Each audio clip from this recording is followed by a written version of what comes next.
Peace and welcome to the show, folks. Tonight we got a great show for you here on the Culture on the Black Star Network. Tonight we're going to start the conversation off talking about the lawsuit that was filed by former head coach of the Miami Dolphins, Brian Flores, talking about the impact of the lawsuit on the NFL and just a larger conversation about black head coaches and black leadership within the NFL.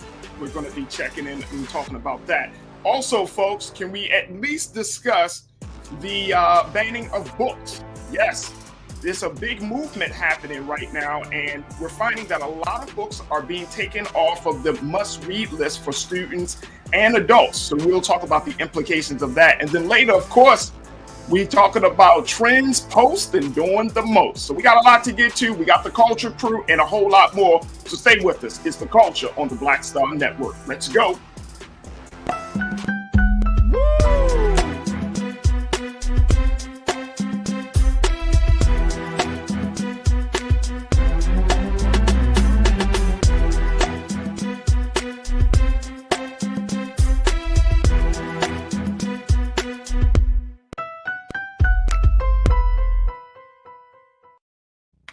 All right, folks, welcome to the show. Tonight, we have a great show. We have a lot to talk about. But one of the big things I wanted to at least start the conversation off with is the fact that this is our second day doing this show here on the Black Star Network. And as always, we are so excited to bring you the conversations, to bring you the topics and the ideas that we think that are powering our culture. But just know that we're not going to always be on the same page. Just know that we're going to sometimes, challenge each other a little bit, but it's okay. Because one of the key points about this platform is that it is a platform where we're inviting people to be a part of the discussion. And most importantly, we need to hear each other out. We need to make sure that everyone at least has something or has the opportunity to say something. And once they have the opportunity to say something, then we can start to dissect it. We can break it down.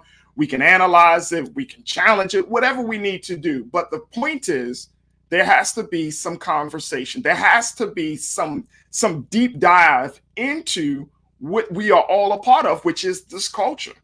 And so these next few conversations that we have tonight are not going to be conversations where, we just want to get one point of view.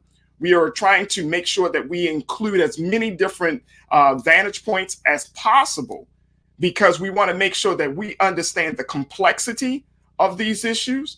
And then most importantly, we want to get a better understanding of these issues. So we can at least walk away from this show. You can walk away from the show saying, you know what? I never thought of it that way. I thought that it was one way. This person had enlightened me. And the other part about it, folks, is that we ask you to be open-minded. Because some ideas you may not have considered, some of the ideas you may say, well, that sounds like a bunch of BS. But if you're open-minded enough, if you just hope that we're all on the same page and trying to get to the same place, which is we're trying to get to a better place in this country, then hopefully we'll find ourselves there. All right. So I just wanted to throw that out there for you to let you know that the culture is the platform for us to have some of the big conversations, the small conversations, the comfortable ones, and the uncomfortable ones, okay? So we'll have those discussions here. Tonight, though, I do want to get into the conversation about Brian Flores. Now, this was the NFL head coach of the Miami Dolphins, formerly of the Miami Dolphins, that decided that, he was fired. He attempted to go to other teams, did not get picked up. Even though he was only with the Miami Dolphins in a smaller period of time, he decided to file a lawsuit against 3 teams within the NFL. And it has caused a furor of people of just wanting to know, well, why is it taking this? Why is he doing this? And what does he plan to get out of this situation? And all of those things. So, today we're going to have a discussion with a retired Miami sports journalist, Mr. Tony Segredo, to give us some insight of what's going on down in Miami. And, does this situation, this latest lawsuit, and some would say this latest gut punch to the NFL when it comes to its race relations, will it really put a dent in what we're seeing as the behemoth structure of the National Football League. So I want to bring Tony into the discussion. Also, we're going to be joined by Elijah Miles, who serves as the founder of the Tendea family. He's going to be joining us in a moment. But Tony, let's bring you into this discussion. Tony, how are you, sir? I'm doing great, Farajii. Thank you so much, and honored to be with you today. And I think you're absolutely right. I think the culture took a gut punch last night and through the day today, and I'm not sure how long it's going to take to recover from it, because it was a stunning accusation or accusations by Brian Flores. Stunning to the point where you felt like you had to read it 2 or 3 times to make sure you read it properly. Right. And essentially, Mr. Flores was saying that it was about race. It was about discrimination. Yeah, well, I can understand where he's coming from, and the situation, just to sort of set it up, he was being interviewed for the New York Giants job, and inadvertently, Bill Belichick, the head coach of the New England Patriots, who Brian used to coach for, Bill Belichick sent Brian a text which was meant for Brian Daboll, another former assistant of Belichick's, who was the offensive coordinator of the Buffalo Bills. And the text read, "Congratulations on getting the Giants job." And Brian Flores wasn't quite sure where this is coming from. And after some investigating on his own, realized that this text was meant for Brian Daboll. And that his interview was basically just, smoke and mirrors, or in his words, a sham. So he went in there. He was, interestingly enough, and again, he was asked this morning on the CBS Morning News about how he felt going into that interview, knowing good and well that Brian Daboll had already been given the job or had already been selected for the job. And he said the range of emotions went from anger to frustration to sadness to unbelief. He just went through this range of emotions, and I can't even imagine him having to go through that. So it's going to be a very interesting time, I think, Farajii, for the NFL, how the NFL handles this. There's so much more to this story. And probably somewhere in the middle lies the truth. But regardless of the middle, the way I always look at these things is, if this is really what happened, what an absolute travesty. Yeah. And if this isn't what happened, what an absolute travesty, because it's out there now. But my one addendum to all of that, and again, I wasn't in any of the rooms. Yeah. But from what I know about Brian Flores, it's hard to believe that he would make something up like that. I just from everything I've known about him and have heard about him, and from the people I've spoken with who have been with him in a very close encounter, it's hard to believe that he would come up with something like that, because you shake your head going, how in the world could that happen? Yeah. So, okay, a couple of things come to my mind about this situation, Tony, that I think that we need to kind of highlight. One is the fact that Brian Flores, he was hired back in 2019 by the Miami Dolphins. He was fired January 10th of this year. With his 2 seasons that he was with the Dolphins, he really took the Dolphins out of a slump. He was 10-6. They were 10-6 in 2020. They were 9-8 in 2021. Prior to that, they really didn't have a winning season since 2003. So what would be the basis for the firing of him as a coach, considering that there are other coaches who have been in place who might go 3 and 4 seasons without really making any gains, but they stick around. What was the reason from the Dolphins' point of view?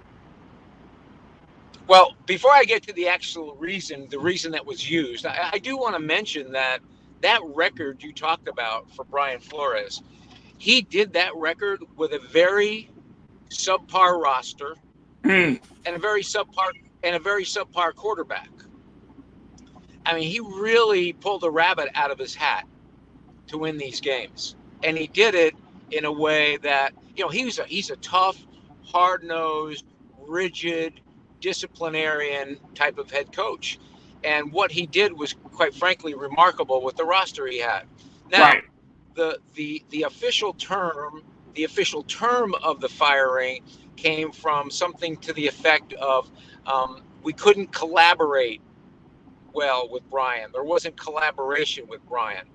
Now, there's another accusation that Brian threw out there, and again, this is an alleged accusation, that allegedly this happened. And you know how the NFL works, Farajii, and for those who maybe don't, the teams that have the worst record get the first or second or third choice when it comes Right. to In the getting draft. college talent in the draft. Right. So according to this accusation that Brian made a couple of years ago, or a year ago, Stephen Ross, the owner of the Miami Dolphins, at the time the Dolphins were really struggling, and he offered Brian Flores $100,000 for every game that he lost. So wait, hold on, Tony. Wait a minute, Tony. Yeah, if you want me to repeat that, I would be more than happy to repeat it. Please repeat it, because that sounds like you're getting rewarded to lose. Well, exactly, and you're getting, there's a whole, Brian, we could be doing this until June. There's this whole consternation also on why should teams that perform poorly get awarded when teams that work their butts off to do well suffer, right? And it's all about the haves and the have-nots, and we can do that at another time. Yeah. But basically, when they were losing and they were having a season, and there was a quarterback that everybody wanted, the allegedly, again, the accusation is that Stephen Ross, the owner of the Miami Dolphins, offered Brian $100,000 for every game that he lost. Basically, the insinuation here is that, losing the games is not so bad. Maybe we can tank some of these games. Maybe we can put ourselves in a position to get this number one quarterback that we all want. Now, mind you, I also need to point this out. And I don't think, and I can be pretty well assured of this, that the players had no idea of this. When a player steps foot on the field, he is all about competition. If for nothing else, for himself, to better his stock within the league. He is not going out there thinking, I'm going to, play it, halfway here. However, a head coach has the ability to move players in and out in certain situations where they may not have the best players in a certain situation, and they wind up losing the game. So that's why, again, according to the accusation and the alleged offer that came from Stephen Ross was, you get $100,000 for every game that you lose. And that's hey, Tony, I want to make sure that we're clear for our watchers and listeners. You get $100,000. That's in his personal pocket. That's not like a coaching staff team. That's that's in his pocket. That's just for him. Absolutely. Wow. Absolutely. And so I'm wondering. Farajii, can I interrupt you for a minute? Sure. Go ahead. That's more than just a wow. That is, you have got to be kidding me. And then you can add wows in all capital letters followed by about 100 exclamation points. Right. Like first, Tony, and I'm not throwing any shade on your experience, but you've been around, you've been reporting on sports and you've been doing sports journalism for years. Have you ever heard of something like that? No, the only thing I've heard of, Sean Payton got penalized for this, the former coach of the New Orleans Saints. I have heard bounties that I remember players that were offered. Yeah, they were offered bounties. And now there's always been this sort of crooked eye look that teams that were struggling, teams that only had won one game or had won no games or whatever, that their last 5 games, I wonder if they're going to cash it in. I wonder if they're going to tank so they can get that number one pick. There's always been this sort of, pall over teams. What are they going to do? And my pushback always was, again, the player. The player's not going to go out there, because the first time you don't compete at a high level, that's the time you put yourself in the position to get seriously injured and your Yep. career could be over. So I always sort of push back on that. But again, if the coach is involved, that's a whole different ballgame. So I have never, I've been doing this for well over 40 years now, Farajii. I've heard of the bounties, and we saw the result of that. And I'm sure that, there's part of things. I've heard about incentives in contracts, but the incentives have always been for something positive. How many catches you've made, how many touchdowns do you have, how many tackles have you made, etc. We go down the list. But in this case, I have never heard anything quite like this before. And that's why it's so shocking. And again, we need to continue to press home that these are accusations, that this allegedly happened. Again, but the other side of you goes, is this, how can you even make this up? Yeah. It's one of those things where in your wildest fantasy, could you make this up? So we got to take a quick pause, Tony. When we come back, we're going to continue the conversation with you. I'm going to bring in Culture Crew member Elijah Miles to get his take on it. But I want to go further into the details of this lawsuit and the implications of this lawsuit, because I think that is the big part of this that we shouldn't just gloss over. The implication is the NFL has a black head coaching problem. The NFL has a black leadership problem. And we're seeing it more. It seems like the conversations are happening, but the action behind the conversations are lacking. And I want to get your take on that when we get right back. Folks, we got to take a quick pause. When we come back, more with Mr. Tony Segreto, who is a retired Miami sports journalist and broadcaster. We got the Culture Crew, Elijah Miles. And, of course, I want to get some of your thoughts as well. So stay with us. We got a lot to get to coming up here on The Culture on the Black Star Network.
Don't you think it's time to get wealthy?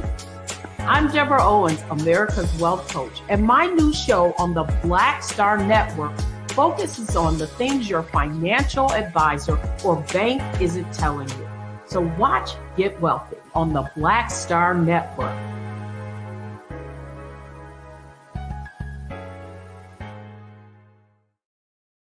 Pull up a chair, take your seat. The Black Tape with me, Dr. Greg Carr, here on the Black Star Network. Every week, we'll take a deeper dive into the world we're living in. Join the conversation only on the Black Star Network. Hi, I'm Dr. Jackie Hood Martin, and I have a question for you. Ever feel as if your life is teetering and the weight and pressure of the world is consistently on your shoulders? Well, let me tell you, living a balanced life isn't easy. Join me each Tuesday on Black Star Network for a Balanced Life with Dr. Jackie. We'll laugh together, cry together, pull ourselves together, and cheer each other on. So join me for new shows each Tuesday on Black Star Network, A Balanced Life with Dr. Jackie.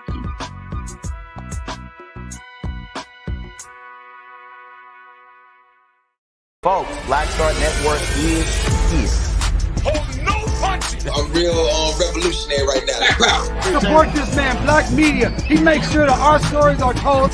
Thank you for being the the voice of Black America rolling. Stay black. I love y'all. All momentum we have now, we have to keep this going. The video looks phenomenal. See, there's a difference between Black Star Network and Black-owned media and something like CNN. You can't be Black-owned media and be scared. It's time to be smart. Bring your eyeballs home. You dig?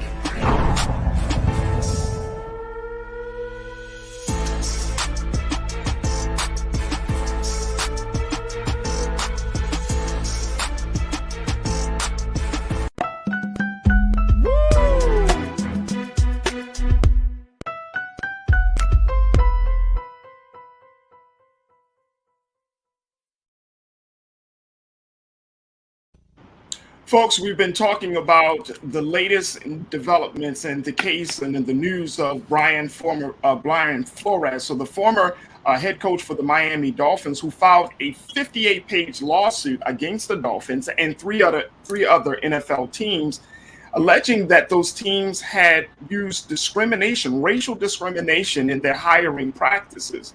Now, Mr. Flores has said that in his attempts to go out for jobs with the New York Giants and other teams, that they did not inform them that they either already chose someone or that they kind of kept putting his interview in a place where they really didn't take it seriously. He said that in some cases it looks like it was a sham. So we've been talking to retired Miami sports journalist Mr. Tony Segreto to give us some insights in the latest developments on this case and on the story. And we're also going to be joined in a moment by community organizer and founder of Tendea Family, Elijah Miles, who's a part of the Culture Crew, to let me know what his insights are. So let's go back into the conversation. Tony, again, we thank you so much for your time. We know that you are ripping and running, but we appreciate this time to talk with us this afternoon. I am honored to be with you, Farajii, and this is such a volatile time right now. And I have to share with you just briefly on a personal note.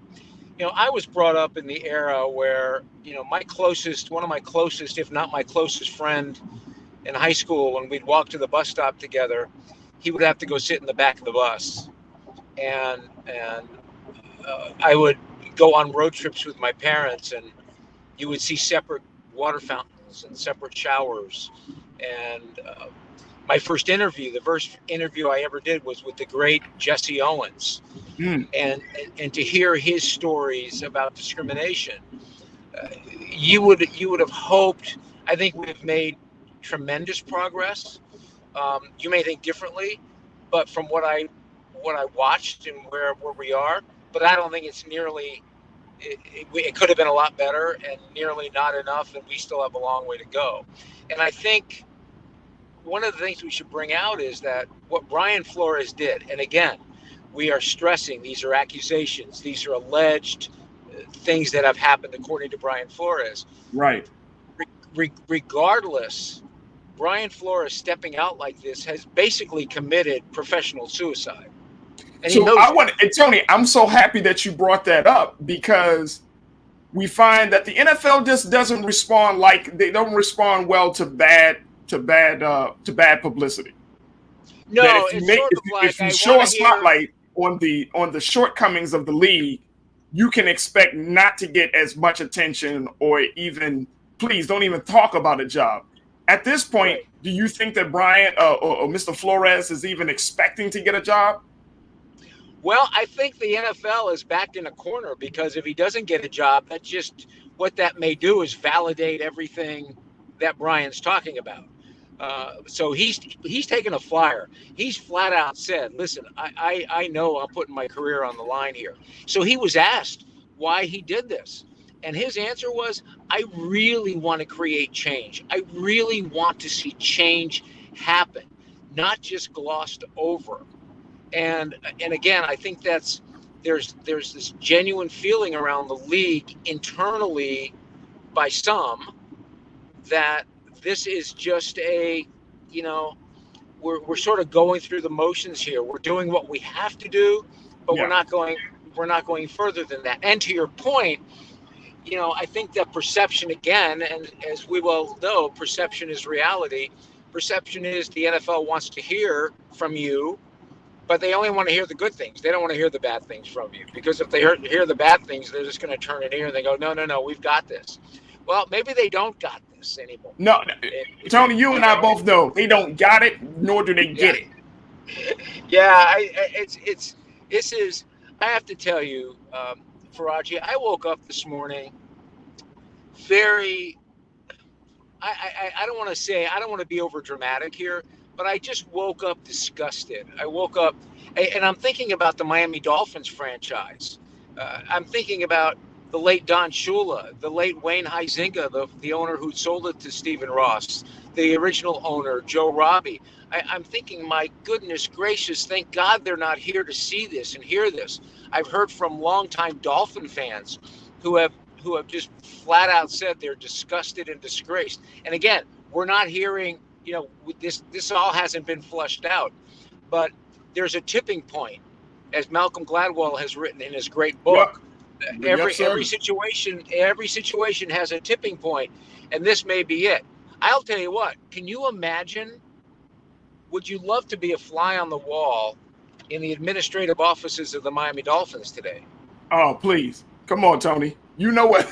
Please. All right, here's the other question for you.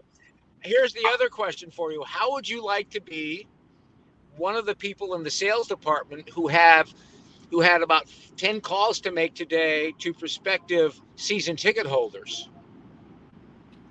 How do you go about your business? You How can't do you win people back? Yeah.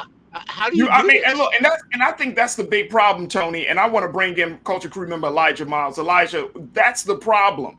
That when we get these type of issues in a public space, racial issues, if you're depending on the organization, depending on the institution, they oftentimes get swept under the rug, or some PR campaign or some statement comes out.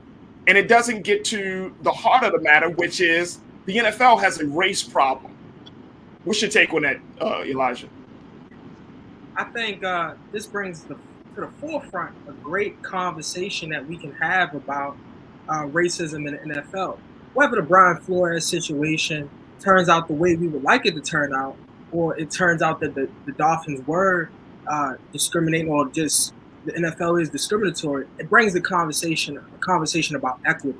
And I think that's an important conversation to have. Because what you see in the NFL is that over 50% of the players are black, but only 3% of the head coaches are black. And so there needs to be some equity in the NFL, because if it's going to be an overabundance of black people in there, then we need black people in leadership positions all across the NFL. They don't have the choice to just leave us out of one part of it, and fully included in the other part of it. Another thing it brings to mind for me, brother Farajii, is it's a great Baltimore slam poet named Black Chakra, and he has a poem about the NFL. And in the first line of the poem, he says, "When my son asks me that he tells me that he wants to be in the NFL, I tell him that we are done with field work." And so the NFL has a lot to do when it comes to racism and different things like that, because it's often associated among black people as the plantation for our talented black people black men all across the country. So it brings to light a great conversation that we can have about race. And to your point, Elijah, Tony, it's interesting that this situation comes after we have seen the NFL put millions of dollars into the Inspire Change campaign, which is just that, a campaign, right? Where I feel like it comes from, Roger Goodell's office more so than from the offices of these owners of these teams. But as they put this together, I remember as I was watching throughout the season, reading on the helmets, "In racism, stop this," you know what I mean? And all of these things, this messaging, the messages were something like, "Oh, the NFL is going to take a proactive approach." The messaging was, "Oh, the NFL is going to change its ways." Oh, the messaging was, we know that we really messed up with Colin Kaepernick. We're going to do better. And then this happens. So, in your opinion, in your experience, Tony, Can the NFL recover? Can they redeem themselves? Or they just got to deal with this thing straight on? What can they do? Because they're not doing anything right now. To your, first of all, to your point, I think from Goodell's office is one thing, but then what teams do is another, right? Exactly. These are multi-million dollar, sometimes billion-dollar owners who go, listen, this is my candy store. I'm going to do with it what I want, right? Okay, so you've got it at the top. So where is the disconnect, and how do we control all of that? I think the NFL has to take this head on. I really do. I don't think this lawsuit is going to extend into a period of time where I believe that they are going to have to make, I don't know if they're going to be able to sweep this under the rug. I really don't. I think it's going to be different than before. Or at least I hope it is. I've said this before too, that I've seen other issues where, goodness me, you hope that now everybody stands up and their eyes are wide open and they can see the issue. But I can tell you this, there are a lot of phone calls going on today. There's damage control going on today. And I hope there is unearthing of the entire truth to this. Okay. We know what Bill Belichick, we know what the texts are. The texts are there. Right. The rest of it we need to figure out, because this is such a black eye. This is not just one black eye. This is two black eyes, and as we led the show off, a gut punch to the entire league.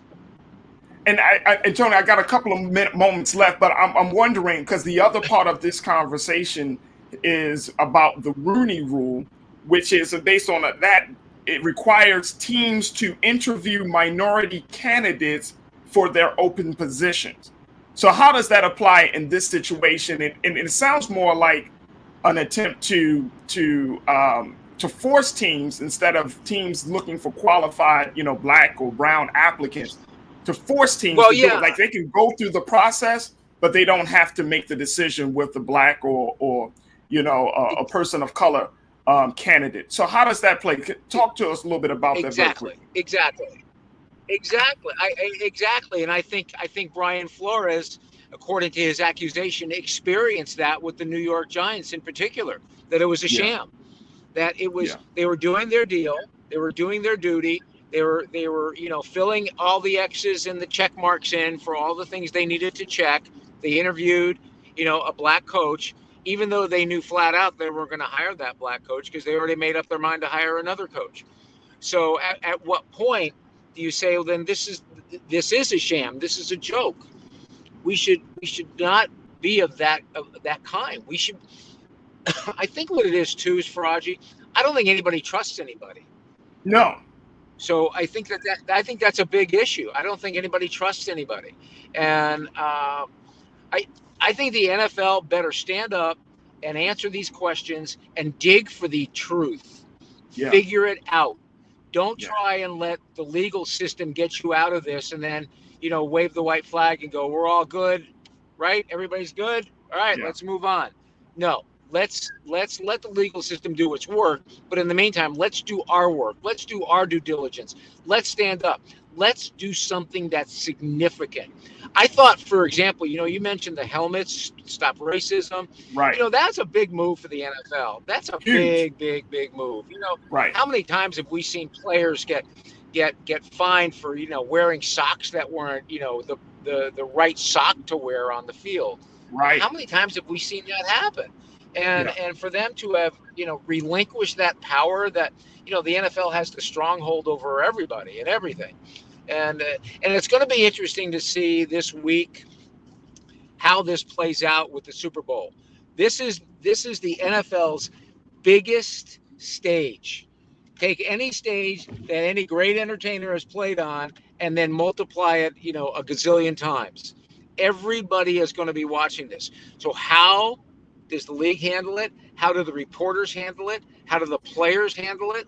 And you can bet that every PR director, the PR directors in both the Cincinnati Bengals and the LA Rams, are having long conversations with the head coaches and the players as to how to handle this. Because this is, and you know what, to add to that list, Tony, the fact that you have a number of fans, those fans who haven't forgotten Kaepernick, those fans who said, okay, Kaepernick is one thing. I'm gonna still keep watching. It's going to be interesting to see how the response of people, if that's going to drum up the same level of attention and momentum that we saw with the Colin Kaepernick situation. Is it going to be here? Because this right here, Kaepernick, I definitely thought was a big situation, but I feel like this is a huge blow to the foundation of the NFL, because now you have to, there's a lawsuit.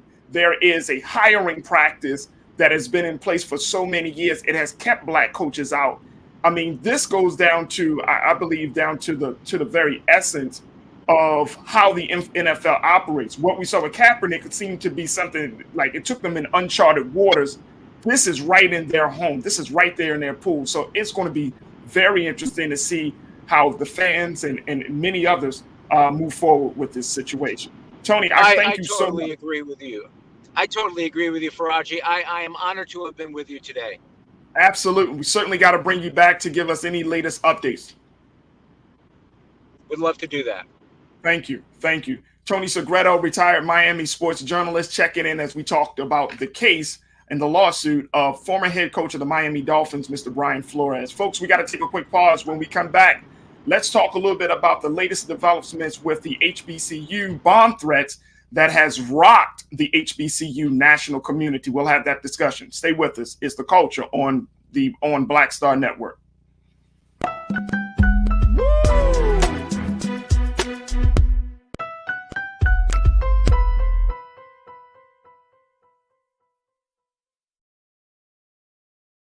Pull up a chair, take your seat. The Black Tape with me, Dr. Greg Carr, here on the Black Star Network. Every week, we'll take a deeper dive into the world we're living in. Join the conversation only on the Black Star Network.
I'm Deborah Owens, America's Wealth Coach, and my new show, Get Wealthy, focuses on the things that your financial advisor and bank isn't telling you, but you absolutely need to know.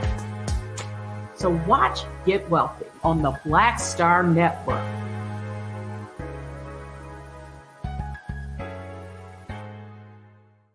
Folks, Black Star Network is here. Oh, no punches! I'm real revolutionary right now. Support this man, Black Media. He makes sure that our stories are told. Thank you for being the voice of Black America, Roland. Stay black. I love y'all. All momentum we have now, we have to keep this going. The video looks phenomenal. See, this difference between Black Star Network and black-owned media and something like CNN. You can't be black-owned media and be scared. It's time to be smart. Bring your eyeballs home. You dig?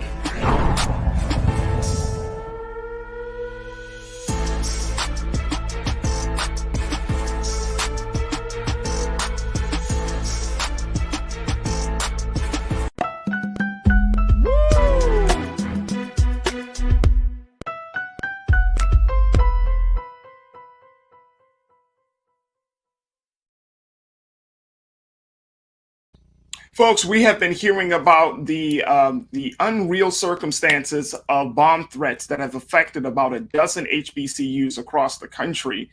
Today, it was just announced just a couple of hours ago that 6 tech-savvy juveniles are persons of interest in this case. The FBI has been involved in the matter, and they're looking to see how these juveniles were able to connect. Now, again, these are only persons of interest. There hasn't been any charges made, but these juveniles have created a network, apparently, where they have communicated with one another, and most importantly, they have created a system where their sources of these threats will be unknown. Now, the FBI says that these threats were made out of a space of being racially motivated, and they said that all these juveniles who are suspected of making the threats appear to be tech savvy, using sophisticated methods to try to disguise the source of the threat, and they have they're still, of course, it's still investigating. Now, some of the schools that have been affected by this bomb threat, in addition to Howard University was the first school. There has been the University of the District of Columbia in DC, Morgan State University in Coppin State here in Baltimore, Fort Valley State in Fort Valley, Georgia, Kentucky State University, Xavier University of Louisiana, Edward Waters University in Jacksonville, Alcorn State University in Lorman, Mississippi, Mississippi Valley State University, Mississippi in Itta-Bena, Mississippi, Rust College in Holly Springs, Mississippi, Spelman College in Atlanta, Jackson State University in Jackson, Mississippi, and Tougaloo College in Tougaloo, Mississippi, all reported bomb threats yesterday, but they had finally issued an all clear order yesterday as well. I want to bring in my culture crew member, Elijah Miles, who is an alumni of Morgan State University. Elijah, to hear that there are 6 juveniles possibly behind this situation, racially motivated, that will impact HBCUs. I mean, I'm just like, juveniles? What? What's your take on the matter? Well, first we have to do everything we possibly can to protect HBCUs. It makes me think back to the history of HBCUs. And so here you have a people that come right out of one of the worst parts in history, the history of humanity, slavery. And the first thing that they do is set up universities and colleges to educate their people, and have been educating their people since right after slavery. So like my school, Morgan State University, the illustrious, made in 1867. And so when I hear that there's bomb threat to HBCUs all across the country, it's saddening, it's anger, it makes me angry, but I still have faith and hope that HBCUs have overcome so much in these past couple hundred years that will stay strong. As President David Wilson has said, we'll stay strong and we'll overcome this as well. I mean, it seems like when you hear bomb threats, when you hear something on this type of level, and again, I'm going back to the fact that this is juveniles, this is young people. Now, it's like out of all the people you would expect to commit this type of crime, the fact that it's young people though, and that they're racially motivated. So what comes to my mind, Elijah, is that we're not as far as we think we are when it comes to race relations in this country, when the babies are starting to commit terrorist acts. And it's a question of how the babies are being raised in families, but also within schools, within communities, within churches. And so this type of racism is being passed down generation to generation. And so as we begin to talk about education deeper within the conversation later in this show, it is a question of how are people being raised behind closed doors, because segregation and even slavery, it wasn't that long ago. It was just yesterday that the 4 little girls and I believe in Birmingham were bombed at church. So this all is just yesterday, and it's going to take a lot more time for this country to adjust to Black people being on equal footing. Yeah. And you know what I think also, Elijah, is that it's going to take a lot more time for us to accept that reality that racism in America is still alive and well. So that's the big part of I think that's one of the big lessons that we can glean from that situation. Folks, Stay tuned. We got to take another pause. When we come back, speaking of racism and speak of adjusting to a new reality, we want to have a conversation that you may not have known has been raging, which is about the banning of books.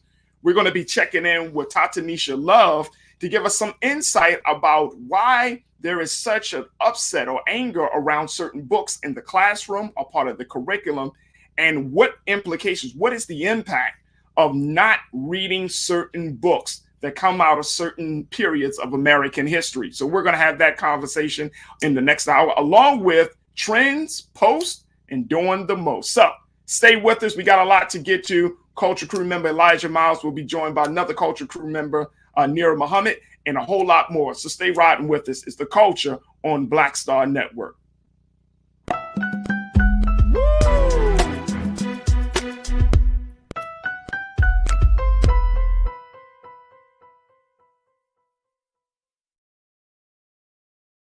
Don't you think it's time to get wealthy?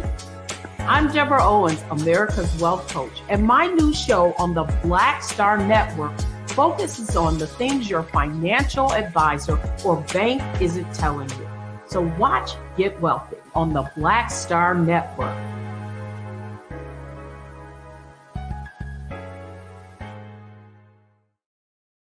Hi, I'm Dr. Jackie Hood Martin, and I have a question for you. Ever feel as if your life is teetering and the weight and pressure of the world is consistently on your shoulders? Well, let me tell you, living a balanced life isn't easy. Join me each Tuesday on Black Star Network for A Balanced Life with Dr. Jackie.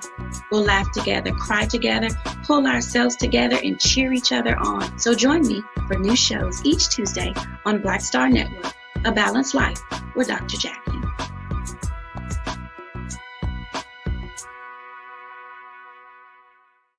Pull up a chair, take your seat. The Black Tape with me, Dr. Greg Carr, here on the Black Star Network. Every week, we'll take a deeper dive into the world we're living in. Join the conversation only on the Black Star Network.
Welcome to the show, folks.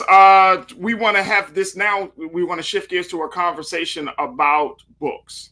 It seems to be a real problem in post-Trump, post-Obama America for us to talk about race, for us to even think about race, for us to even read about race. And this is the drama that is ensuing right now as we speak, as there is a movement around the country to ban books. And I mean, not just any type of books. I'm talking about books that were once lauded as being masterpieces, books that was once seen as being groundbreaking pieces of literature. I'm talking about books like I Know Why the Caged Bird Sings by the late, great Dr. Maya Angelou. How a book like that can be on the banned book list, along with other books, such as Of Mice and Men, Uncle Tom's Cabin, Huckleberry Finn, and so many other books. We're going to be joined now by a librarian, and she's a member of the Black Caucus of American Libraries, Miss Tatanisha Love, to give us some insight as to what we're seeing with this latest trend of banning books, of even talking about them, including them into the curriculum. Hell, even having them on the shelf in certain spaces is just a no-no.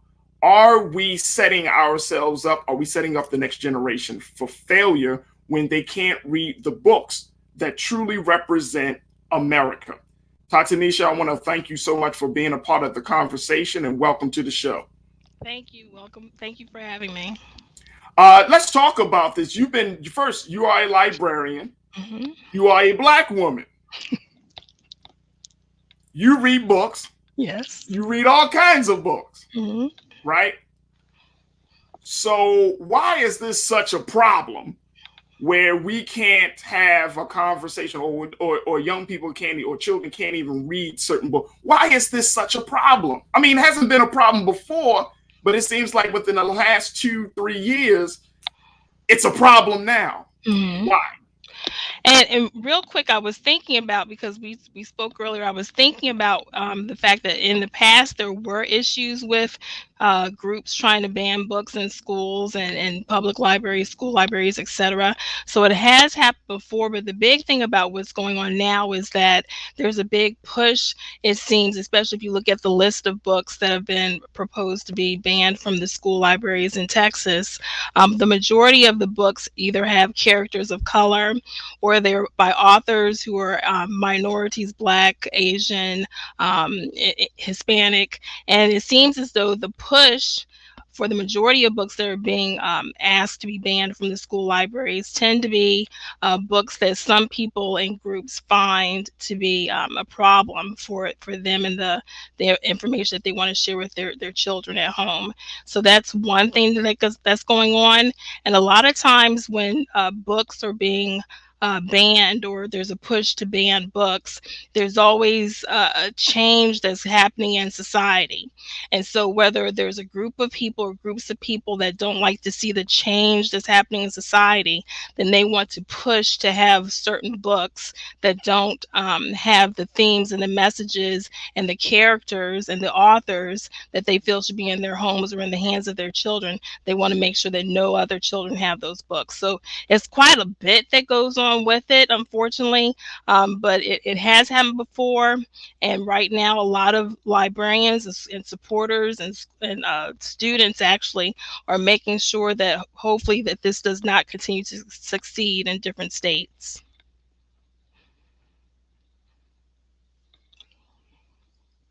I have to say that we're either in Germany or we're in some other time period where, I mean, of course, what we saw in Nazi Germany, that they banned, they took certain books and they threw them in a pile and burned them up. And I'm thinking to myself, are we at that place in America? Like we really are. It really seems to be a hard thing for America, and I'm saying that as a collective, for us to confront something. We can't even confront something that has happened 100 years ago. And so, but then there's this message, this narrative that says, oh, we can't confront 100 years ago, but we're going to solve your problems now. And it's like, how does that happen? You can't even simply acknowledge that maybe that there was racism 100 years ago, that maybe certain authors were racist, and I'm wondering, why is that such an issue? I was asking a colleague of mine about that today, because I wanted, and so first off, the colleague that I have, because he made sure that he stated that this was not of his opinion or anything, that he was trying to think of in the mindset of the parents and the caregivers and the groups and organizations that are against certain books. And a lot of, for some people, it's a fear of what they're being told is inside the books, because it seems as though when you ask some people about the books that they're considering to ban, they haven't read the books themselves. It's just what their friend or someone else. Hold on. I want you to go back and say that. the books that they are trying to ban, and I think you're absolutely right, which I think is absolutely crazy, that you're trying to ban books that you haven't even read. You're trying to ban books that you don't even know the intention of the author to trying to bring these stories. But you just say, oh, like Dr. Seuss. Who would have thought that Dr. Seuss was a racist? Right? I mean, because we've all been fed Dr. Seuss nursery rhymes and books and all of those things. And Dr. Seuss, one of his most famous, well, I'm not going to say most famous, but one of his famous books and works is about, moving on to the next level. I forgot the book, and, talking about how we move forward in life. But all of these things, you would never expect that Dr. Seuss had that type of personal politics. So it's interesting that people are still operating from a space of ignorance. Thank you. All the places you'll go. It's just absolutely insane that you're making these broad decisions without really diving deep into understanding the text that you say is dangerous. Mm-hmm. Yeah. So, go ahead. Well, and I was just going to say, and it from what I've seen in the pockets of different areas and different states where this is happening, the groups are getting, blurbs and parts of books to read in front of school boards and say, this shouldn't be in front or in the school shelf, or this shouldn't be there. And they're taking them out of context. They're just reading one part. Some of the books that they're talking about, there was even an issue where they might have an author mixed up because there might be two authors with the same name. So then they're talking about a book that's not even on the library shelf, but it's another book by an author with the same name. Right. So the big thing is that people have to make sure they look at what's being in, certainly see what's in your school libraries and have a conversation with the school librarians to talk about the collections that are being there. And then definitely keep in mind that school librarians, when we look at the books that we're putting in the shelves, we're looking at reviews. They have to have positive reviews. We're looking at the age level that's recommended. And we're also considering whether or not students have requested them, or the teachers, and then the age level and the appropriateness, and et cetera. So it's not just a whim where school librarians are picking books because the covers are pretty and putting them on the school library shelves. That just doesn't happen. I mean, and for those who may not know it, but there is you have to get a degree. There is a degree that you can get in college called library science. There is a science behind working in a library or being a librarian. Before we take our next pause, I want to bring in Culture Crew member Farajii Muhammad, who is an author herself. She's a writer. She's also an educator, and she is also my wife. So, Nira, thank you so much for joining us once again. Nira, I know first and foremost, people really don't know, and I'm going to just put it out there, you own a lot of damn books. You are a book lover. About 2,000 books. Right, about 2,000. About 2,000 books. But as a teacher, as a book lover, what's your initial take on this effort to ban certain books? And and just looking behind you, you have some of the banned books right on your shelf there. I do. First of all, I have the entire Harry Potter collection. So, that's on the banned book list, Harry Potter. My kids and I are obsessed with Harry Potter. So let me just say, I wasn't allowed to read Harry Potter as a child, though. I can admit I was not allowed to read Harry Potter as a child. I was told that it was witchcraft. And I, as an adult now, feel like a part of my childhood was stolen. I do. I feel like a part of my childhood was stolen because I was not allowed to watch or read Harry Potter books. But to speak to how I feel about this, I have a quote that literally pretty much just sums up everything. It says, because books can be dangerous, but it says, but those who seek to ban books are wrong no matter how dangerous books can be. Books are inseparable from ideas, and this is really what is at stake. The struggle over what a child, a reader, and a society are allowed to think, to know, and to question. A book can open doors and show the possibility of new experiences, even new identities and futures. That is what is at stake.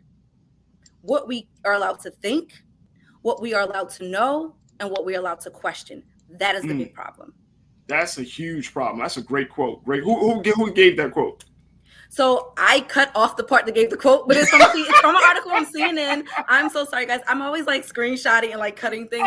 But it is from CNN. It's from an article about banned books. I'm so sorry.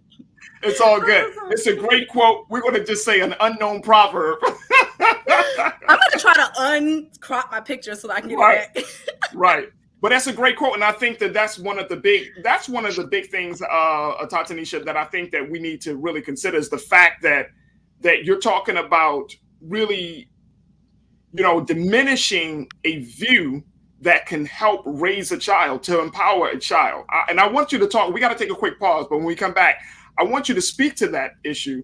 That some of these books might come out of the minds of racist individuals or people who didn't think didn't think much of Black people, but there is still a reason why we need to read their works, and I want you to speak to that issue. Also, when we come back, we're going to be joined by our other culture crew member, Elijah Miles, and so many more. Folks, I want you to put your thoughts in our YouTube and our Facebook chat. That way we can hear what you have to say about this larger issue of book banning in America. So stay with us. A whole lot is coming up here on The Culture on Black Star Network. We'll be right back.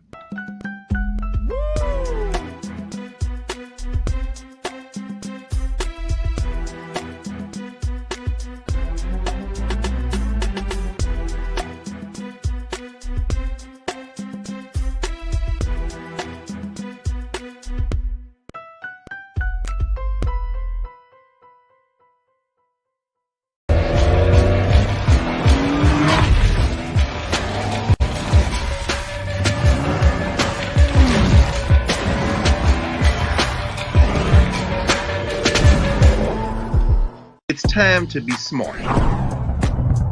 Roland Martin's doing this every day. Oh, no punches! Thank you, Roland Martin, for always giving voice to the issues. Look for Roland Martin in the whirlwind, to quote Marcus Garvey again. The video looks phenomenal, so I'm really excited to see it on my big screen. Support this man, Black media. He makes sure that our stories are told. See, there's a difference between Black Star Network and Black-owned media and something like CNN. I got to defer to the brilliance of Dr. Carr and to the brilliance of the Black Star Network. I am rolling with Roland all the way. Honored to be on a show that you own. A Black man owns the show. Folks, Black Star Network is here. I'm real revolutionary right now. Roland was amazing on there. Stay Black. I love y'all. I can't commend you enough about this platform that you've created for us to be able to share who we are, what we're doing in the world, and the impact that we're having. Let's be smart. Bring your eyeballs home. You can't be Black-owned media and be scared. You dig?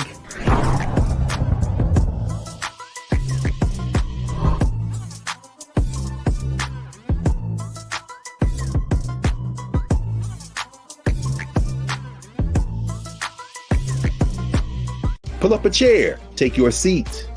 The Black Tape with me, Dr. Greg Carr, here on the Black Star Network. Every week, we'll take a deeper dive into the world we're living in. Join the conversation only on the Black Star Network.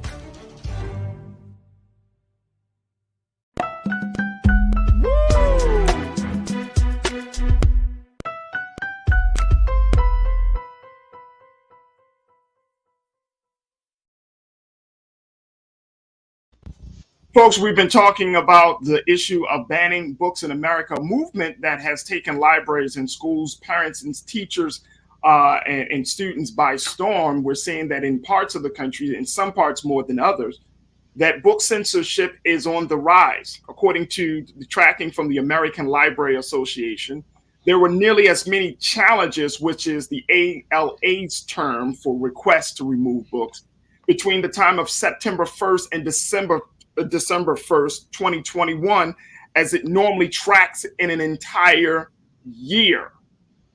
I'm going to say that for you again. There were more requests to ban books within a 3-month period of 2021 than it was an entire year, according to the American Library Association. What is happening in this country? We're joined by Tatanisha Love, who is a member of the Black Caucus of Librarians. We're joined by Culture Crew member. She's a writer. She's an author, Near Muhammad. And we're also joined by Culture Crew member Elijah Miles, who serves as the community organizer and founder of Tendea Family. What is going on? Tatanisha, before we get to our crew, I wanted to get your take on the ideas that Near brought to the table, which was the fact that, you know, you ban books, you pretty much are stunting the growth of an individual, of a child. You are making their world smaller. Why is it important for us to keep books on the shelves, even though those books may not be consistent with our values and our beliefs about ourselves? And the reason is because, and I think back to when I was a child starting to read, we want students to be able to have windows, mirrors, and doors, and that's a phrase that we use in the library world is windows, mirrors, and doors to see other cultures that are different from themselves, other experiences that might be different from theirs. Because when you think about the fact that we're in a global society, by having students, young people, be able to see and connect with, oh, I can see that that person might be different from me, but we do have some similarities. That helps to open up a dialogue. And so the big thing about going into the 21st century, or actually moving into the 22nd with a global society, we want there to be a dialogue and for more people to connect and see that there's similarities and differences, and go from there. Yeah, I mean, Elijah, people, people are afraid of these books. I mean, one of the big reasons, and we got to say it like this, folks, and I'm going to just let you know that a lot of these censures are happening in places that are Republican controlled, right? They are happening in those states like Texas and other southern states across the country where they don't feel comfortable. A number of Republican controlled legislatures are allowing these books to be censored. And they're pulling these books because they don't want to deal with the issue of looking at America's dirty, hard, corrupt, racist past. And conservative activists are even asking to pull these books because they don't want to deal with issues of sexuality, race, and gender. Elijah, talk to us, like, what's your take on that? What was deep is I've read articles, a bunch of articles on this, and what I found is that there are the right and left are both arguing about this, and they are both for censoring some books. It's just what books they for censoring. I think what this really is about a control over the culture and about a control over what kids will be, because I think the battleground for what America will be in 100 years, the battleground for what our kids will be, what ideas they'll have, what values be placed in them, that battleground is being fought in the classroom. And that's why you have the debates about critical race theory and the debates about the book banning, is because I think the deeper issue is really about what do we want our kids to be, and what ideas do we want to shape them as human beings, because education is extremely important. Books change so many of people's lives, changed my life. And if you allow certain books, I think this is part of what people's concern is, if you allow certain books taught in the wrong context to shape these children's minds, then you can very well make a racist in the classroom. On the other side, you can make a person like Malcolm X, you can make a person like Marcus Garvey, you can make a person that books do this opposite effect to. So I think it is a question of culture. And real quick, I would say that I think the question that we as Black people have to ask ourselves, while the right and the left is both debating about book banners and all that, the question we have to ask ourselves is whether it's a right-controlled school district or a left-controlled school district. Is the education we receiving currently solving the issues of Black people and the issues that the Black community faces?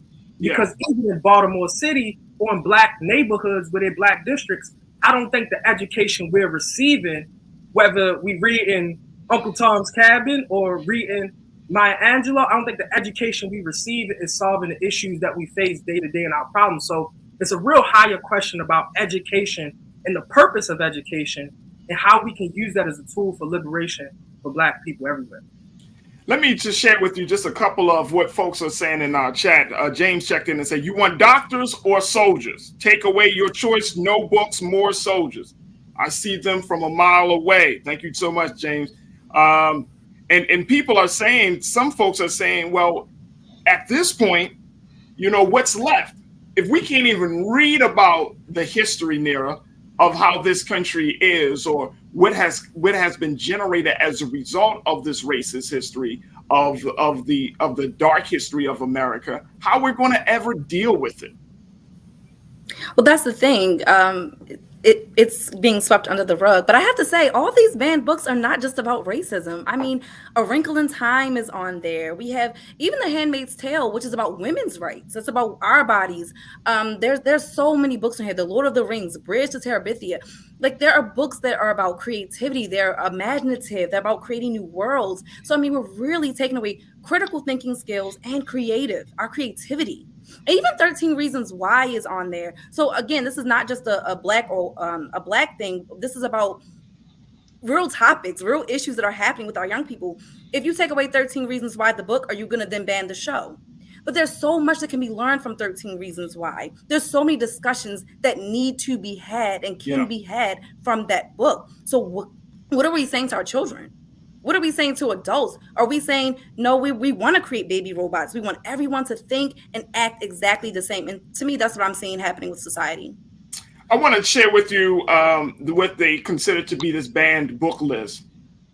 Because, and I mean, these seems to be books that, Tatanisha, that I think everybody has probably even heard of or read. A Wrinkle in Time, The Absolute True Diary of a Part-Time Indian.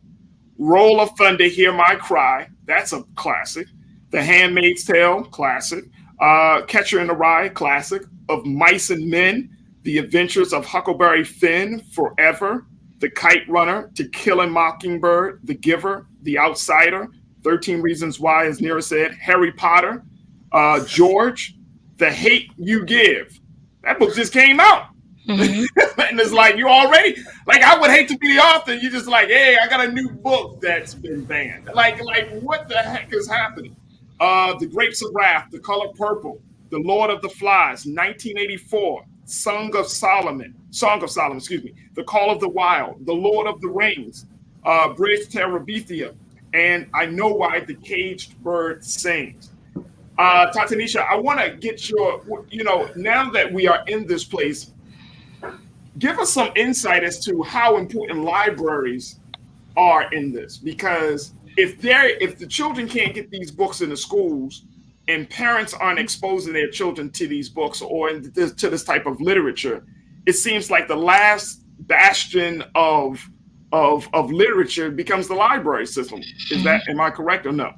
Well, yes, I will say that you're correct, and not just because I'm a school librarian. And one thing to keep in mind is that there are a number of students that the only place where they're able to get a book is if they go to their school library, whether the parents aren't able to or don't take them to Barnes and Noble, they don't have the means to purchase the books for them to have in their homes, or taking them to the public library. Whatever it is, the school library is where the students are able to get the books so they can read for entertainment, enjoyment, or knowledge. And I did real quick put a quote in there from Frederick Douglass: once you learn to read, you will be forever free. And the big thing about books is that it gives students a chance to not only, like I mentioned earlier, meet characters that might be different from themselves or experiences, but when you have such as Roll of Thunder, Hear My Cry, which if other people haven't read it, you might want to consider reading it. It talks about what was going on before the civil rights era really started for a young lady, Cassie Logan, and her family, and their experiences as Blacks in a Southern town. And it reflects a lot of the experiences that people had during that time, and that's why it's such a groundbreaking book. And so that's why it's important for students to be able to read books about the past and things that happen with characters, as well as, fantasies and other things that can take them to other solar systems and that type of thing, so that they can expand their minds and expand their thoughts and have that discussion, have that creativity, like we were just hearing a moment ago, because creativity is key and is very important for our students and the young people that are growing up today to have that dialogue. So, and I'm glad that you mentioned that, because we're also seeing in the midst of all of this, banning books, there are students across the country who have created what they call banned book clubs. And these book clubs are designed to read those books, to find those books, to discuss those books that are on this list and others. But essentially, this is like their act of rebellion. And I can't help but to think about the fact that, it's like the civil rights movement. It's a non-violent exercise, right, to try to right some wrong. In your opinion, Tatanisha, is this the best way that young people can go? This is the best way that communities can go, where they, say, what, instead of banning these books, we're going to talk about them in our homes or in the churches or in the library system. Is this the way that we need to go? I truly believe that discussion is key and is very important, because the more people that have discussions about the books, the themes, the messages, the more that we can influence positive change in society. And we can all certainly look at the news and hear about things that are going on in today's society and see that we need some positive change to occur. And if people are about positive change, then they should be about positive discussions. And so that does mean that we need to encourage our students and the school communities to read books and have these discussions. Mira, what's your take on that? I think it's very important. I was really getting excited. So that is the Joshua generation. That is what that means. To take ownership of your own education. I think that's very beautiful. I mean, personally, I had a 5th grader who read The Hate That You Give, and she absolutely loved that book. And I got permission from her parents to allow her to read that book, but she really, really wanted to. But these things are happening. We can sit and we can pretend like our kids don't know what's going on in the world when they do. They are more exposed to crap on YouTube and on TV. So why are we now banning books? Why are we banning some of the things that they see on television? So to combat all of the influences that are out there in media, books are so important. I'm a lover of books. I couldn't imagine my childhood without books. Books were my escape. Books are how I learn. Books are why I'm a writer now, because it's the stories. Yeah. And whether it's historical fiction, I'm also a huge follower of Carter G. Woodson. We are, without history, we're like a tree without roots. What are we here for? History, we can't build a foundation without history. History is our foundation. Yeah. So to take that away, it's just like we're living in a world where we're just creating. We might as well just be in a metaverse. I'm just gonna say that. You said you might as well just be in a metaverse, huh? Nothing's real anymore. Elijah, what's your take on this? If we start establishing banned book clubs, this is a silent rebellion, is it not? It's definitely a silent rebellion. But I'm not trying to be the harbinger of bad news. What I'm saying is the culture wars that are happening, because things are shifting, in my opinion, I don't think it's going to stop. I think it's going to get a whole lot harder. And I'm trying to, in my opinion, I think Black people and Black communities have to think about their position and how they're going to be affected by these culture wars that are happening in the classrooms. Because even when I was teaching at a Catholic high school, the culture wars are not just with policymakers and stuff. The culture wars is in the faculty rooms about what should the English teacher be teaching and what should the history teacher be teaching. So I think we have to really consider how our kids, Black kids, will be affected by this, and what classic books do we want to make sure that's in the classroom, like Carter G. Woodson's Miseducation of the Negro, that I had to read outside the classroom. The autobiography of Malcolm X I had to read outside the classroom. Man, Child in the Promised Land, outside the classroom. Makes Me Want to Holler, Nathan McCall, outside the classroom. Native Son, Black Boy, all these books I had to read outside the classroom. And I think we have to start pushing the envelope within this and say, yo, let's make sure these Black books are inside the classroom and my kid grow up reading the autobiography of Malcolm X, one of the greatest men of the 20th century. Yeah.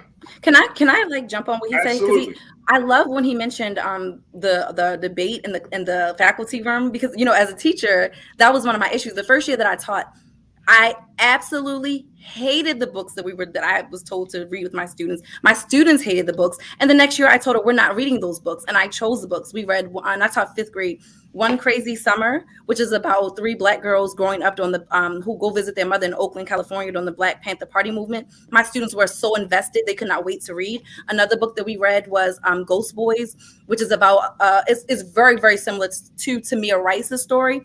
My students, white and Black, when I said, take out your Ghost Boys, were like, yay! They were excited to read. This book was a hard read. We were reading about a little boy who was 12 years old that was shot and killed and trying to figure out why it happened. But my students loved it, and we were able to have real conversation about it. So we have to stop pretending that our children are not critical thinkers, like they are not comprehensive, when they are. They want to read stories that impact their lives. They want to read stories that matter to them, that mean something to who they are, what's going on now. This is so relevant.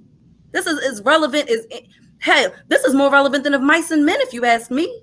And it leads to a couple of questions, Tanisha, where we're talking about, I mean, Elijah and Nira both had talked about the power and the role of the teacher, where teachers are making these decisions. How does the library system assist in that decision making, or can the library system assist in that decision making, whether locally or nationally, to ensure that these books are part of the curriculum? One thing about different school systems is that there has been quite a movement to make sure that there's books that reflect different cultures and outlooks and experiences. And so the role of the librarian is to make sure that we have books that are diverse in our collection. That's one thing that we've been talking about for the past almost 10 years, I believe, diverse collections.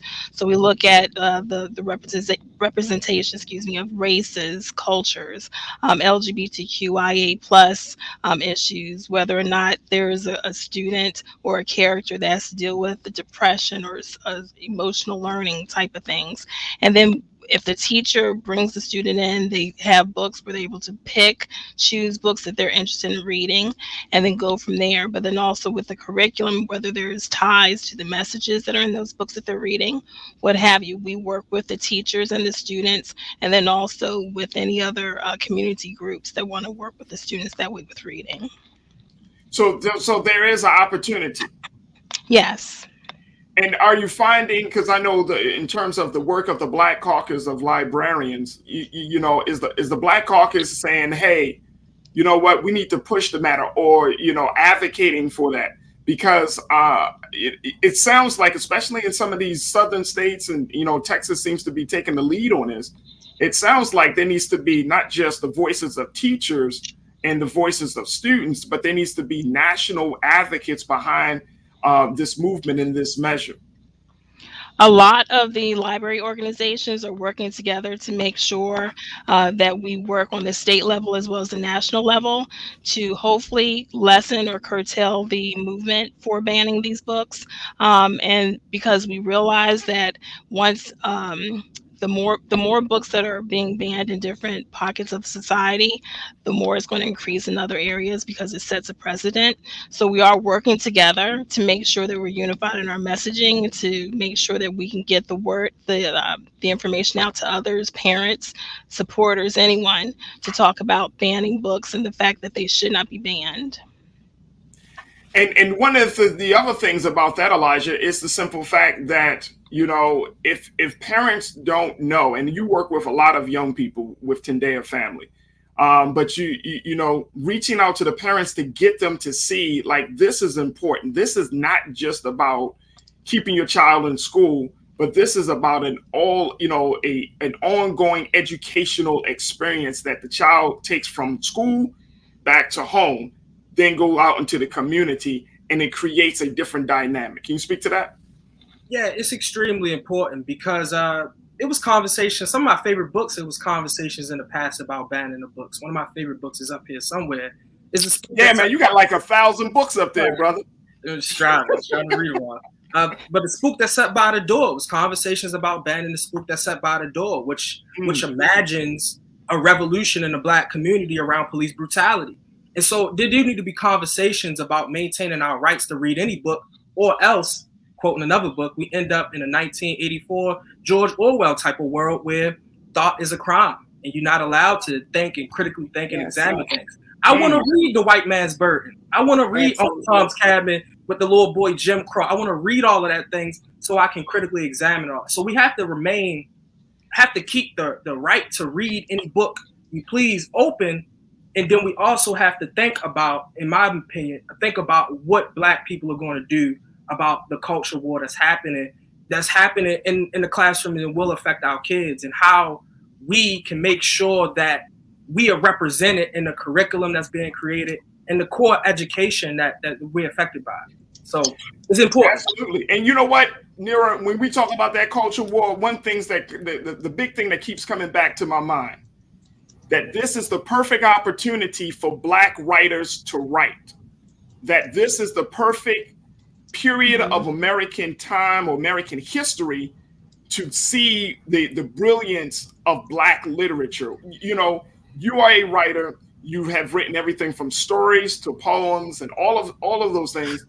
You know, now I would think that this is a golden opportunity. This is the prime time to start seeing more stories of Black people, of brown people, of people who have been oppressed. We start to hear more stories of triumph. We start to see a different level of history that's being told.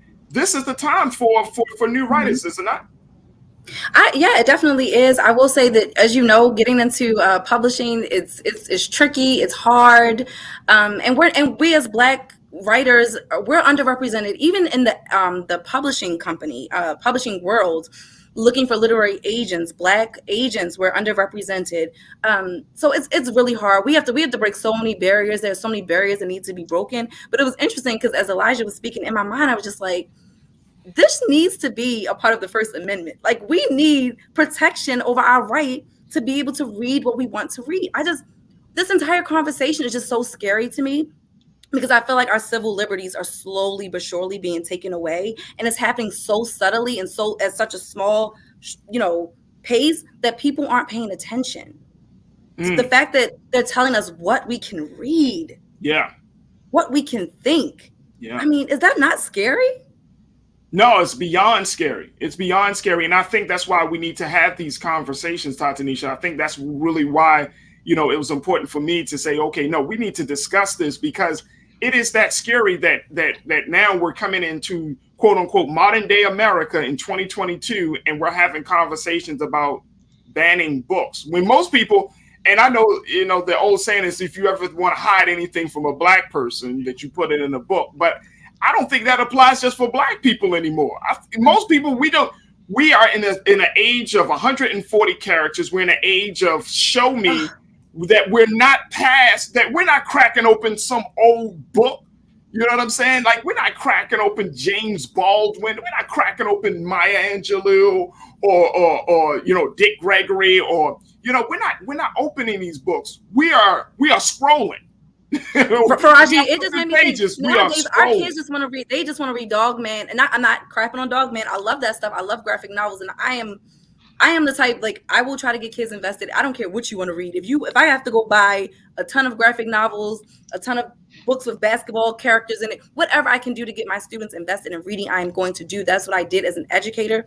My role was to get students on reading level, grade level. I had some students come to me at the beginning of the year, 5 levels below reading level. By the end of the year, they were on or above reading level. That's how serious I take books in my classroom. That's how serious books are. Reading is, oh my gosh, Farajii, I could talk about this all day. I know you can. I really can. I mean, you own 2,000 books. So. I love reading. I love what reading does to children's confidence, even in their writing. I've seen it. I've fostered it. And the thought of taking these books away just breaks my heart. It kills me. Tatanisha, as we wrap up this conversation, what would you advise parents and teachers and community folks that are watching today's show? What would you advise them to do? What would you advise, either in support of the library system, who stand against book banning, but then also in support of making sure that our children, Black children, have a global education about who they are and the world that they're walking into? what would you advise at this point? I definitely advise them to definitely go to their school board meetings and talk about the need for the books to be in the schools and for the students to be able to read these books, to have that choice and that voice.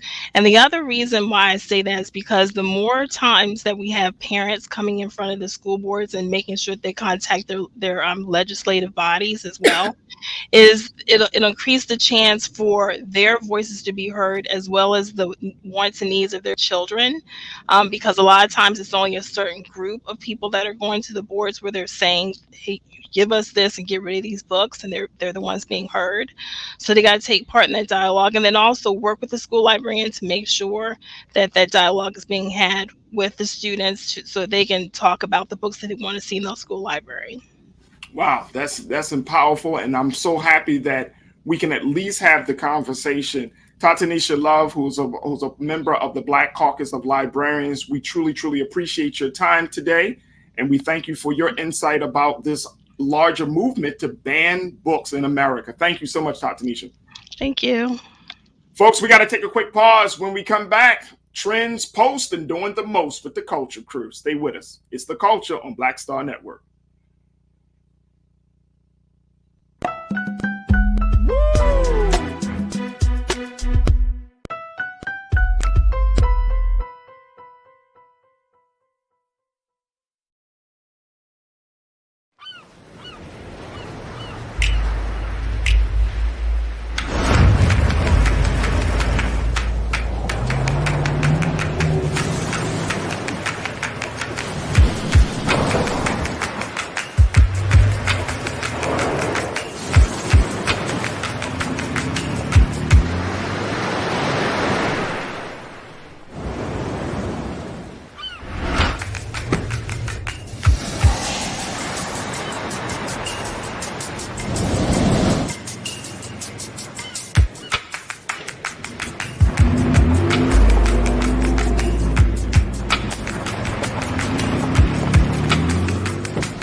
Hi, I'm Dr. Jackie Hood Martin, and I have a question for you. Ever feel as if your life is teetering and the weight and pressure of the world is consistently on your shoulders? Well, let me tell you, living a balanced life isn't easy. Join me each Tuesday on Black Star Network for A Balanced Life with Dr. Jackie. We'll laugh together, cry together, pull ourselves together, and cheer each other on. So join me for new shows each Tuesday on Black Star Network, A Balanced Life with Dr. Jackie.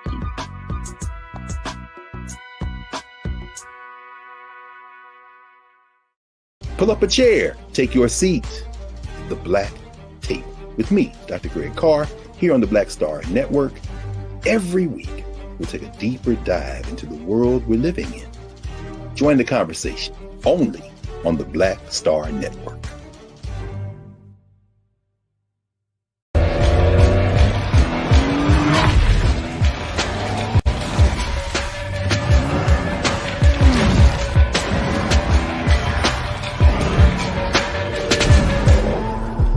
Folks, Black Star Network is here. Oh, no punches! I'm real revolutionary right now. Support this man, Black Media. He makes sure that our stories are told. Thank you for being the voice of Black America, Roland. Stay black. I love y'all. All momentum we have now, we have to keep this going. The video looks phenomenal. See, there's a difference between Black Star Network and Black-owned media and something like CNN. You can't be Black-owned media and be scared. It's time to be smart. Bring your eyeballs home. You dig?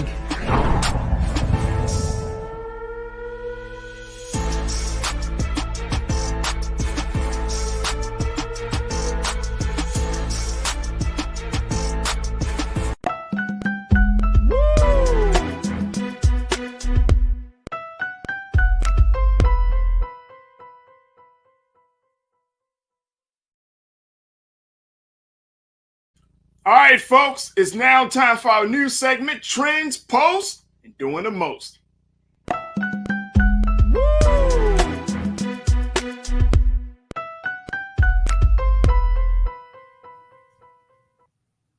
Now, in this segment, folks, we often talk about things that are trending, things that people are talking about. You know what I mean? This is Nira's one of her favorite segments because we talk about those trending topics.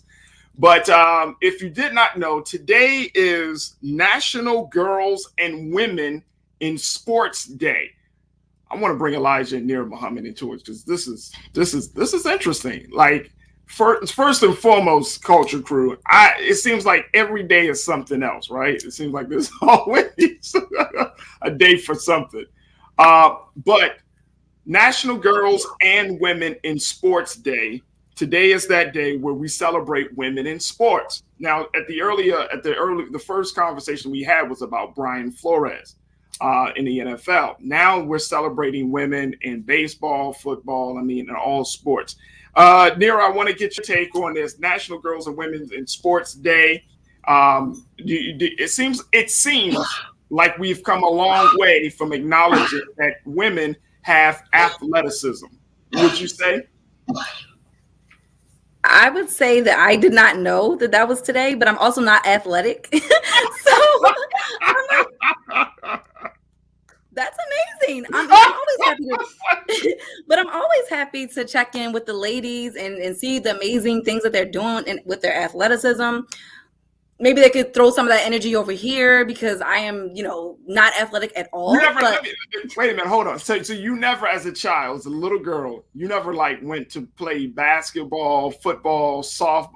Well, they probably not football, but like basketball, softball, volleyball. That just wasn't your thing. I broke a nail doing basketball in gym and I stopped the game. I was like, ah! They were like, what's wrong? I'm like, I just broke a nail. She was like, go sit down. She's like, go have a seat. I wore Converses to gym class so that someone could run for me doing baseball. I would bet, but I'm not running. So that's how I feel about exercise. Yeah, but did you at least hit the ball? I did. It's not that I'm bad at sports, but I would much rather be someone with a paintbrush or a book. Right.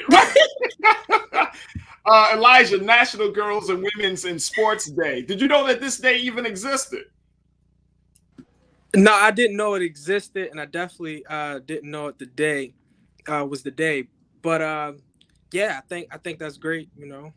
Women, girls, do whatever. Okay. Elijah, you had a lot of women before you until that answer, sir. Until that answer. Women, girls, they do stuff. I can't play no ball. It was definitely some girls in high school that could whoop me in basketball. Oh, really? That's why I ended up doing what I'm doing because NBA wasn't NFL and NBA wasn't an option for me. So. Don't feel bad. Don't feel bad. I was good at badminton. Is badminton? Yeah, I was good at You talking about with the little birdie and the rackets? We had to play that in high school. Oh, okay. Okay. Was there like a league for badminton? No, it was in gym class. That's as far as I go. Oh, okay. As far as I go. I don't do organized group work. I don't do organized group projects. Yeah, we played that in gym class too. Yeah. You played badminton in gym class. Thank you, Elijah. Thank you. I'm so sorry. I might be showing my age right now. We didn't play that in gym class when I was growing up. I'm sorry. We just didn't play badminton. We had like volleyball, of course, basketball. I did that. But we didn't have like some of the and it actually in with all due seriousness, it acts I'm glad that this day is being celebrated just because some people still believe that women should not get involved in sports, that women don't have the athleticism to run up and down a field or to do those things. And it's like, are you crazy? Like what century are you living in that you believe that women should not be involved in sports? Elijah? Nah, women should definitely be involved in sports. I have a cousin that's just got a really big lacrosse scholarship for some big school. And I played lacrosse, but I'm not nearly as good as she is. She's something else.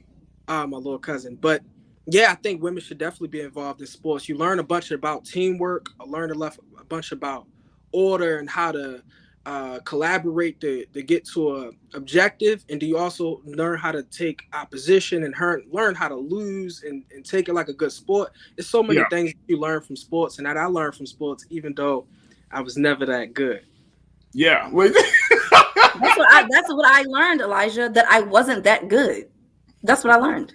That's what you learned. That just wasn't your thing. I went to an all-girls school for high school too. So, I mean, the thought of, girls don't play sports is like, well, there's only girls here. I wish that they told us that because I would have been happy.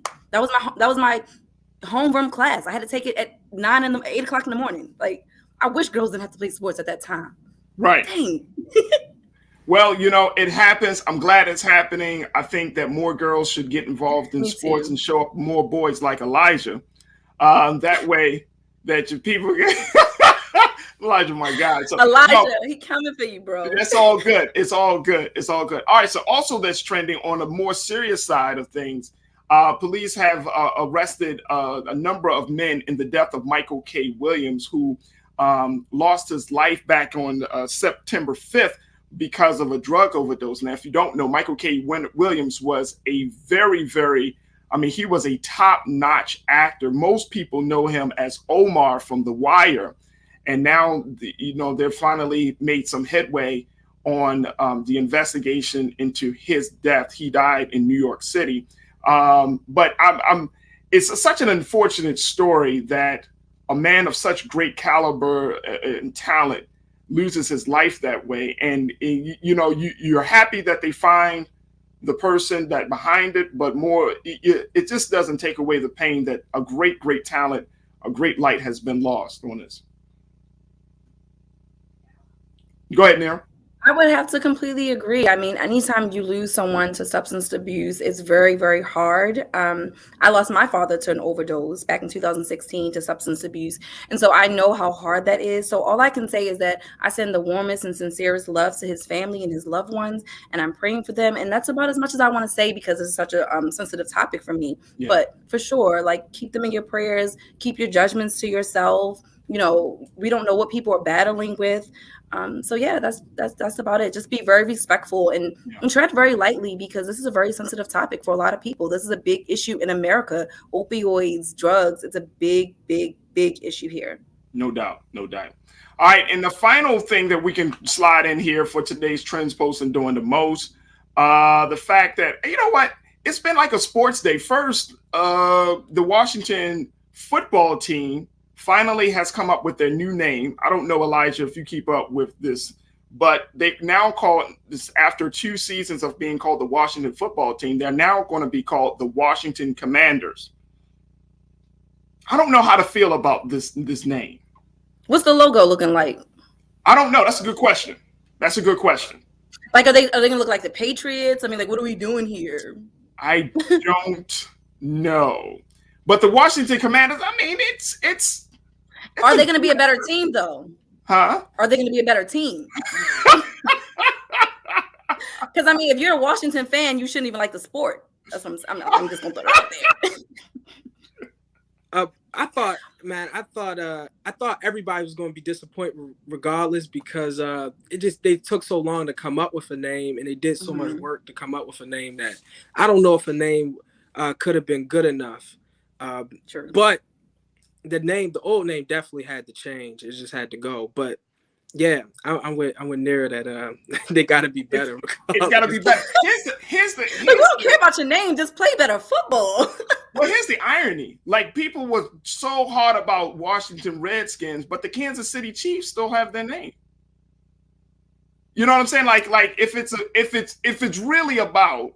I will say I want to say that there's a difference in the Redskin and Chief because Redskins was, if you look at the history of that term, what that meant, that was not about the color of their skin. That was actually about peeling their skin back. So there's a difference. Now when you have to go into the history of it, that's why there's a difference. That's true. So, I just feel a certain way when it's a derogatory term. Calling someone a Redskin is like a derogatory term. It's like no doubt. But I still feel a certain way. I don't think that any team should be named after any group of people that are still alive or any culture that is, it's just still including the Patriots though, because the Patriots is like representative of America. I get it, but they're from Boston, so it's like Patriots, Boston Tea Party, the quote unquote birthplace of America and all of those things. I get it, but Kansas City Chiefs and another place, it still reeks of cultural appropriation. Yeah, I didn't get that vibe, but you could be right. I agree with Farajii on this, that I think that it's just like you oppress a group of people, crush them, take their land, and then you turn them into a mascot. It just feels different when it's Chiefs or Redskins than the Patriots, because the Patriots it does represent the country in some way and the American ideals. But I didn't think about the Chiefs then represent the country too, because they are part. I just feel like it's such a, I don't know, like it's one of those topics that it's just like we don't. Why is everything cultural appropriation? Why can't it be representing that part of our culture? Why does it have to be appropriate? Like I don't know. It's just such a big question, and I know you're trying to open up Pandora's box. I'm trying to play devil's advocate here. No, you're right. I'm playing devil's advocate. That's I understand, but I think it's a conversation that needs to be had more of, because if the Washington football team or the Washington Commanders were actually a winning team, I don't know if we would be having the same conversation, because we're not having a conversation about Kansas City Chiefs. You know what I'm saying? So it's just maybe I don't know, but that's just what happened. So, folks, that is tonight's Trends Post and Doing the Most. I want to thank my culture crew, Nir Muhammad and Elijah Miles. Thank you so much for both of you for checking in and being a part of the conversations tonight. We truly appreciate it. Anytime. Folks, that's going to do it for us tonight. Make sure that you show your support for Black Star Network. As you can see at the bottom of the screen there, you can find different ways to support us here at Black Star Network. And we need your support, because every dollar count, every cent count. And of course, you checking in with us, whether you're on YouTube, Facebook, or any other space, it does matter. So make sure that you show your support for Black Star Network. Join us, being our fans, download the app, tell your friends and family about Black Star Network, and let's continue to make Black media not just an institution, but a movement. That's going to do it for me. I thank all of you. I thank our fantastic guest, Tatanisha Love. I thank Mr. Tony Segreto, excuse me. And I thank all of you for tuning in tonight. And I thank my wonderful crew. As always, never be afraid to challenge what's wrong. Stand for what's right while being yourself in the process. God willing, we'll talk tomorrow for another exciting edition of The Culture right here on Black Star Network. Peace.